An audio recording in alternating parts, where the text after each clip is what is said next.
জয় গৌর, জয় নিতাই, রাধে রাধে। দিব্য চিন্তামণি বৃন্দাবন ধামে আপনাদের সবাইকে স্বাগতম। তো আমি আবার এসে গেছি শ্রীধাম বৃন্দাবনের নতুন একটি ভিডিওর সাথে। তো আপনারা কেমন আছেন? আশা করি আপনারা সবাই ভালো আছেন, সুস্থ আছেন। তো রাধারানীর অশেষ কৃপায় আজকে এই শ্রীধাম বৃন্দাবনে নতুন একটি ভিডিও আপনাদের সামনে তুলে ধরছি। আপনাদেরকে অনুরোধ করছি ভিডিওটি শেষ অবধি দেখবেন, এবং এই চ্যানেলটিতে যদি আপনারা নতুন হয়ে থাকেন তাহলে এই চ্যানেলটিকে অবশ্যই আপনারা সাবস্ক্রাইব করে দিবেন। তো এই মুহূর্তে আমি বৃন্দাবনে চলে আসলাম। তো বৃন্দাবনে এই দিব্য ধামে আমাদের যে আগমন, তো এই দিব্য ধামে আসার যে কি উদ্দেশ্য আমাদের, সে উদ্দেশ্যটা তো আমরা জানি না। তো বৃন্দাবনে শুধু ভ্রমণ করার উদ্দেশ্য নয়, বৃন্দাবনে এসে আপনাদেরকে এবং আমাদেরকে সবাইকে মহতের আশ্রয় নিতে হবে, কারণ মহতের কৃপা বিনা কোনো কার্য সিদ্ধি নাই। কারণ এই বৃন্দাবনে এসে যদি আমরা কোনো মহাত্মা, কোনো সাধুসঙ্গ না করি, তাহলে এখানে ভ্রমণ করেও আমরা সেই কৃপা থেকে আমরা বঞ্চিত থাকব। রাধে রাধে। তো সমস্ত গুরুজনদের প্রতি আমার দণ্ডবোধ প্রণাম। তো এই মুহূর্তে আমি রাধাকুণ্ডের তটে দাঁড়িয়ে আছি। এখানে এসে আমাদের জীবনটা বদলে যায়। জানেন কখন আমাদের জীবনটা বদলে যায়?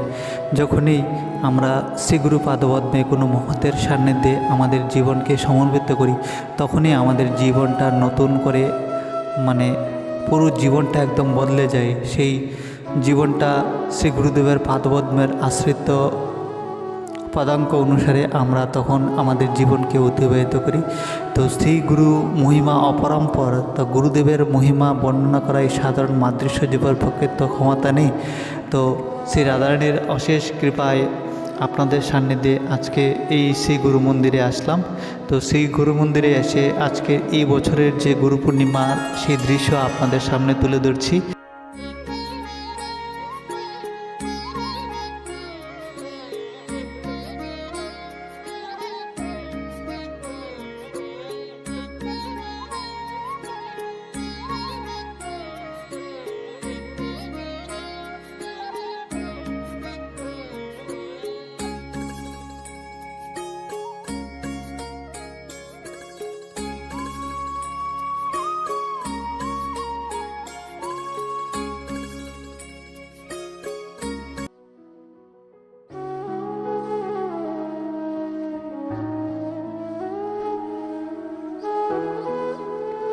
নিত্যলীলা প্রবিষ্ট শ্রী শ্রী 108 শিল কুঞ্জ বিহারী দাস বাবাজি মহারাজ, উনি আমার পরম গুরুদেব। আর উনি হচ্ছে আমার শ্রী গুরুদেব পূজ্য শ্রী গুরু মহারাজ শ্রী শ্রী 108 অনন্ত দাস বাবাজি মহারাজ। নিত্যলীলা ধাম প্রবিষ্ট পূর্ব মহান্ত মহারাজ শ্রী গুরুদেবের বিশেষ কৃপায় এই ধামে আগমন। কারণ গুরুদেবের কৃপাতেই এই বৃন্দাবনে আগমন।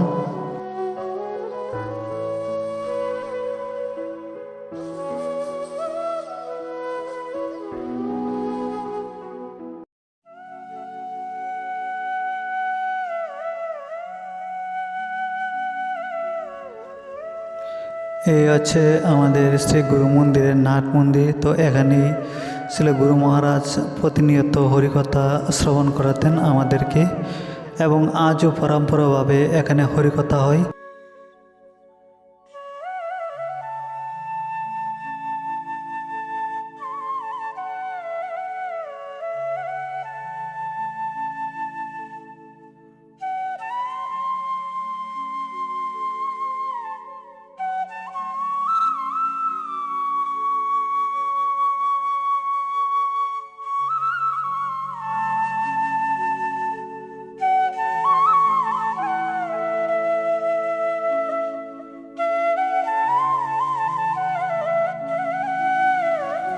শ্রী গুরুদেবের সাথে কাটিয়ে যাওয়া সেই সময়গুলা আজও সেই স্মৃতিগুলা মনে পড়ে।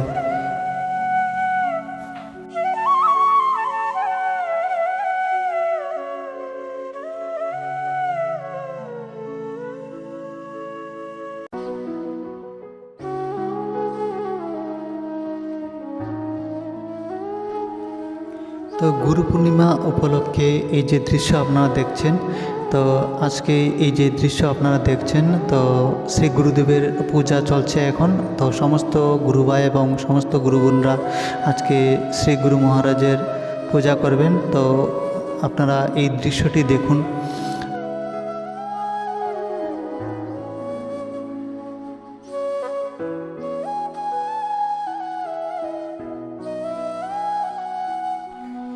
যখনই কোনো মানবের কোনো মহাত্মার দর্শন এবং কৃপা লাভ হয়, তখনই মানবের সেই দিনটিকে কৃপা এবং ধন্য বলে মান্য করা হয়। কারণ আমরা সাধারণত বুঝি যে কোনো একটা বিরাট পদবি পেলে হয়তো আমাদের সেই স্থানটা অনেক উঁচু হয়ে যায়, কিন্তু বাস্তবে তা নয়। জীবনের সেই আনন্দের দিনটা সেই দিনই যেদিন আমাদের সেই গুরু কৃপা লাভ হয় এবং আমরা গুরু কৃপা লাভ পেয়ে আমাদের জীবনকে ধন্য এবং কৃতার্থ করতে পারি। কারণ শ্রী গুরুদেবের কৃপার ফলে শ্রী গুরুদেব যখন দীক্ষা দেন, তখন উনি আমাদেরকে এই সংসার কারাগার থেকে মুক্তি দেওয়ার জন্য উনি এই দায়িত্ব বহন করেন এবং এই বৃন্দাবনের ভজন রহস্য উনি আমাদেরকে প্রদান করেন। কারণ শ্রী গুরুদেব যদি না হতো, তাহলে এই যে বৃন্দাবনের ভজন রহস্য সেটি হয়তো আমরা জানতাম না। কারণ গুরুবন্দনায় আমরা গাই যে শ্রী বৃন্দাবনের যুগল ভজন গুরুদেব আমাদেরকে উপদেশ দিয়েছেন। কারণ গুরুদেব যদি এই বৃন্দাবন ভজন আমাদেরকে উপদেশ না করতো, তাহলে আমরা কোথা থেকে পেতাম? আমরা যে এতবার ধামে আগমন করি, এই যে ধামে আমাদের এত আকর্ষণ কোথা থেকে আসে? কারণ শ্রী গুরুদেবের কৃপায় আমাদের ধামের প্রতি আকর্ষণ হয়। যদি শ্রী গুরুদেব ধামবাসী হয় তাহলে তো অনেক ভালো। কারণ গুরুদেব যখন ধামবাসী হয়, তখন গুরুদেবের প্রভাবে শিষ্যের মন স্বাভাবিকই ধামের প্রতি আকৃষ্ট হন।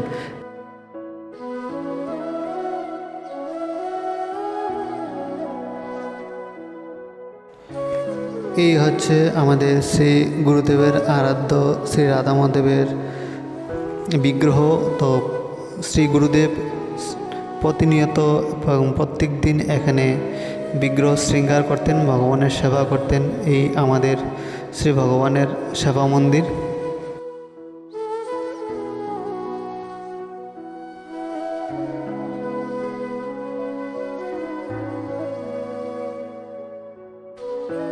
দীক্ষাকালে ভক্ত করে আত্মসমর্পণ, কৃষ্ণ তারে তৎকালে করে আত্মসমম, সেই দেহ তার করে চিদানন্দময়, অপ্রাকৃত দেহে কৃষ্ণের চরণ বজায়। অর্থাৎ সদ্গুরুদেব যখন শিষ্যকে মন্ত্র প্রদান করেন, তখনই মন্ত্ররূপে শ্রী ভগবান শিষ্যের ভিতরে প্রবেশ করে। অর্থাৎ শিষ্য ভগবানকে পাওয়ার যোগ্য হয়ে যায়। কারণ আমাদের মতো ক্ষুদ্র জীব ভগবানকে সাক্ষাৎ করার যোগ্য নয়, কিন্তু সেই গুরুদেব কৃপা করে আমাদেরকে সেই ভজন দেহ আমাদেরকে প্রদান করেন, আমাদেরকে ভগবৎ স্বরূপ অর্থাৎ ভগবানকে দর্শন করার উপযোগী করে তোলে। এই দেহ তখন আর সাধারণ দেহ থাকে না, সেটা দিব্য এবং অপ্রাকৃত হয়ে যায়। সাধারণ মানুষের চোখে সেটি সাধারণ থাকতে পারে, কিন্তু সেটি সাধারণ নয়, সেটি সাধারণ মানুষের বাইরে অনেক, সেটা অপ্রাকৃত। অপ্রাকৃত মানে সেটা সাধারণ নয়। বৈষ্ণবের দেহ কবু প্রাকৃত দেহ নয়, বৈষ্ণবের দেহ অপ্রাকৃত। কারণ প্রাকৃত দেহে কবু এই ভগবানের ভজন করা সম্ভব নয়। ভগবানকে দর্শন করার নিমিত্ত এই দেহকে, এই সাধারণ দেহে ভগবানকে দর্শন করা খুবই কঠিন, এটা সম্ভব নয়। সেজন্য শ্রী গুরুদেব, শ্রী ভগবানই গুরুদেবকে পাঠিয়ে আমাদেরকে কৃপা করার জন্য ধন্য এবং কৃতার্থ করেন।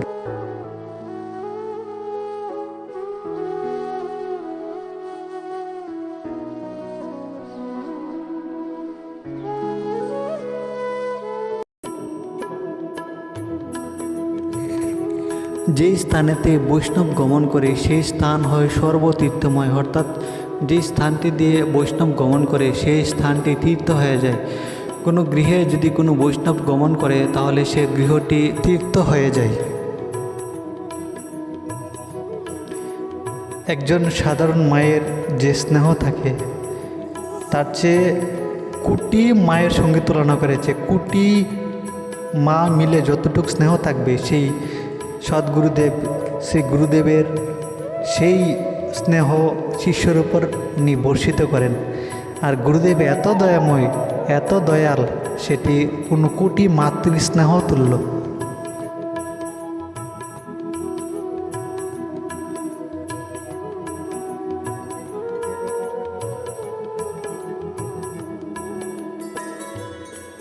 যে গ্রামেতে বৈষ্ণবের জন্ম হয় সেই গ্রামটি তাহার প্রভাবে, সেই বৈষ্ণবের প্রভাবে ধন্য এবং উদ্ধার হয়ে যায়। যখনই কোনো বংশের মধ্যে কোনো বৈষ্ণবের জন্ম হয় তখন স্বর্গে পিতৃপুরুষরা নৃত্য করতে থাকে।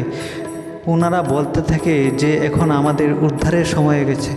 কারণ বংশের মধ্যে যতক্ষণ পর্যন্ত কোনো বৈষ্ণবের জন্ম না হবে ততক্ষণ পর্যন্ত পিতৃপুরুষের উদ্ধার হয় না।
সাধুসঙ্গ সাধুসঙ্গ সর্বশাস্ত্রে কয়, সাধুসঙ্গ লওয়া মাত্র সর্বসিদ্ধ হয়। রাধে রাধে। তো আপনারা জানেন ভগবান কোথায় থাকেন, ভগবানের বাস কোথায়, ভগবানের অ্যাড্রেস কোথায়, ভগবানের ঠিকানাটা কোথায়? তো ভগবান নারদ মুনিকে বলছেন, হে নারদ মুনি, না আমি যোগীর হৃদয়ে থাকি, না আমি বৈকুণ্ঠিতে থাকি, আমাকে বৈকুণ্ঠিতেও পাবে না, আমাকে কোনো মন্দিরেও পাবে না, আমাকে ব্রহ্মলোকেও পাবে না। যেখানে আমার ভক্তরা আমার গুণ কীর্তন করে, আমার মহিমা প্রচার করে, সেখানে আমি বাস করি। যেখানে আমার ভক্তরা আমার ভজন করে, সেখানে আমি বাস করি। সন্ত সাধুর হৃদয়ে আমার বিশ্রাম ভূমি, সাধুর হৃদয়ে আমি সতত বিশ্রাম করি। সাধু আমার এত প্রিয় যে আমার বৈকুণ্ঠ আমার এত প্রিয় নয়। তাই যখন কোনো ভোগ ভগবানকে অর্পণ করা হয় তখন ভগবান সাধুর জিহ্বা দিয়ে ভগবান আস্বাদন করে এই প্রসাদটি কেমন হয়েছে। মহাদেব বলিলেন, মানে আমাদের যে ভোলেনাথ মহাদেব, উনি বলছেন, হে বিপ্র, ভূতলে যারা একজন মাত্র বৈষ্ণবকে পূজন করান তাহাদের সহস্র ব্রাহ্মণ ভোজনের ফল হয়ে থাকে। তো অদ্বৈত আচার্য প্রভু পিতৃশ্রাদ্ধে হরিদাস ঠাকুরকে শ্রাদ্ধপাত্রে ভোজন করিয়া বলিলেন, তুমি খাইলে হয় কোটি ব্রাহ্মণ ভোজন। অর্থাৎ এই ভূলোকে যদি কোনো একজন প্রকৃত বৈষ্ণবকে ভোজন করানো হয় তাহলে সহস্র ব্রাহ্মণ ভোজনের ফল হয়ে থাকে। তাহলে দেখুন বৈষ্ণবের মহিমা কতটুকু, ব্রাহ্মণের থেকেও ঊর্ধ্বে। কিন্তু আমরা সাধারণ মানুষ বুঝি না যে ব্রাহ্মণ একটা পদ মানে দখল করে আছে, সেটাকে আমরা প্রাধান্য দিই। কিন্তু বৈষ্ণবের মহিমা দেবতারাও গুণ গায়, তাই না? একবার যদি বৈষ্ণব পূজা করেন তাহলে 60,000 বছর বিষ্ণু পূজার ফল লাভ হয়, ইহাতে কোনো সংশয় নাই। তাহলে দেখুন কত মহিমা বৈষ্ণবের আরাধনা। তো বৈষ্ণবকে আরাধনা করলে ভগবান সন্তুষ্ট হয়। মানে মানে হচ্ছে কি, ভক্ত সন্তুষ্ট হলে ভগবান সন্তুষ্ট হন, এবং ভগবান সন্তুষ্ট হলে সকল দেবতা সন্তুষ্ট হয়ে থাকে। তাহলে দেখুন কত মহিমা এই বৈষ্ণবের, কিন্তু আমরা বাস্তবে এই বৈষ্ণবের মহিমা জানি না। তো সবসময় শ্রদ্ধা এবং ভক্তি সহকারে বৈষ্ণবকে আদর এবং প্রণাম করিবেন, এবং ভক্তি বৈষ্ণব দেখলেই প্রণাম করিবেন, কারণ বৈষ্ণব কিন্তু দেবতুল্য। সেই দেবতুল্য বৈষ্ণবকে কখনো আপনারা অবহেলা করবেন না, এবং ওনাদেরকে দণ্ডবোধ প্রণতি দিয়ে সম্মান করবেন, কারণ বৈষ্ণব কিন্তু ভগবানেরও ঊর্ধ্বে, কারণ ভগবান ভক্তের অধীন থাকে। ভগবানকে প্রণাম করলে যে ফল লাভ হয়, বৈষ্ণবকে প্রণাম করলে তার চেয়ে অধিক ফল লাভ হয়। প্রকৃত শুদ্ধ বৈষ্ণব একমাত্র এই ধামে আসলে আপনি পাবেন। সদ্গুরুদেবের কৃপা মানে কি? কৃপা বলতে কি বোঝায়? তো আমরা সাধারণত অনেকেই বুঝি যে কৃপা হলে ধন দৌলত সম্পত্তি এবং চাকরি বাকরি নানা কত কিছু উন্নতি হবে, কিন্তু বাস্তবে তা নয়।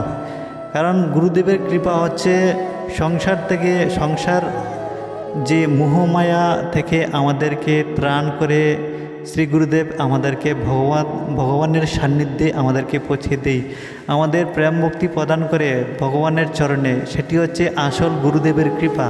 কিন্তু সাধারণ মানুষ কৃপা বলতে বোঝায় যে যদি ধন সম্পদ এগুলো উন্নতি হলেই কত আনন্দ, কত উন্নতি হচ্ছে, এখানে আশ্রয় করে, কিন্তু বাস্তবে তা নয়। ওটা মোহ, ওটা হচ্ছে কপট কৃপা।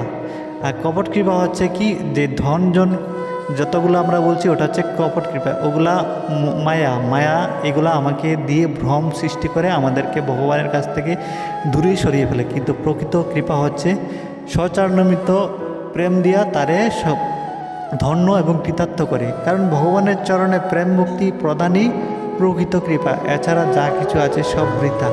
কিন্তু বাস্তবে আমাদের জগতে এই সাধারণ জ্ঞানটুকু সবাই মানতে রাজি নয়, কারণ এই যে জ্ঞান এটি হচ্ছে দিব্য জ্ঞান। কারণ এই যে আমার চ্যানেলটির নাম দিয়েছি দিব্য জ্ঞান, তো এভাবেই দেইনি চ্যানেলটি। এখানে এই চ্যানেলটির মাধ্যমে সব কিছু আলোচনায় সব দিব্য জ্ঞানই আলোচনা হয়। তো এই যে আজকে আমরা গুরুদেবের মহিমা আজকে গাচ্ছি, সেটি অসাধারণ। তো যদি জীবনে নিজের জীবনকে ধন্য এবং কৃতার্থ করতে চান, তাহলে আমাদের এই শ্রীধাম বৃন্দাবন রাধাকুণ্ডের তটে আপনাদেরকে অবশ্যই আসতে হবে। এখানে দিব্য মহাত্মারা এখনও বিরাজমান, এখানে ওনারা ভজন করেন।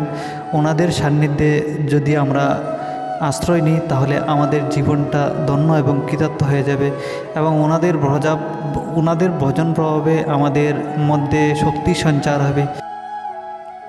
তো হরিকথার তো শেষ নেই, হরিকথা অনন্ত। তো ভগবানও অনন্ত, কিন্তু ভগবানের এই যে দিব্য, এই যে গুরু মহিমা, হরিকথা, এগুলা বর্ণনা করা শেষ করা যাবে না। তো সকল গুরুজনদের প্রতি আমার অনন্ত কোটি দণ্ডবোধ প্রণাম। তো আপনাদের শ্রীচরণে আমার নিবেদন যে যদি আপনারা এই ভিডিওটিকে বিন্দুমাত্র আপনাদের ভালো লেগে থাকে, তাহলে এই অদমের চ্যানেলটিকে আপনারা অবশ্যই সাবস্ক্রাইব করে দিয়ে ধন্য এবং কৃতার্থ করবেন। তো আজকের এই ভিডিওটি আমি এখানে বিশ্রাম দিলাম। তো আপনারা সবাই ভালো থাকবেন, সুস্থ থাকবেন। রাধারানী আপনাদেরকে মঙ্গলময় করুক। যদি কোনো ভুল ত্রুটি হয় তাহলে এই অদমকে ক্ষমা করবেন। তো রাধারানীর কৃপা হলে আপনাদের সাথে আবার নতুন একটি ভিডিওর সাথে দেখা হবে। তো আজকের জন্য রাধে রাধে, জয় জয় শ্রী রাধে শ্যাম।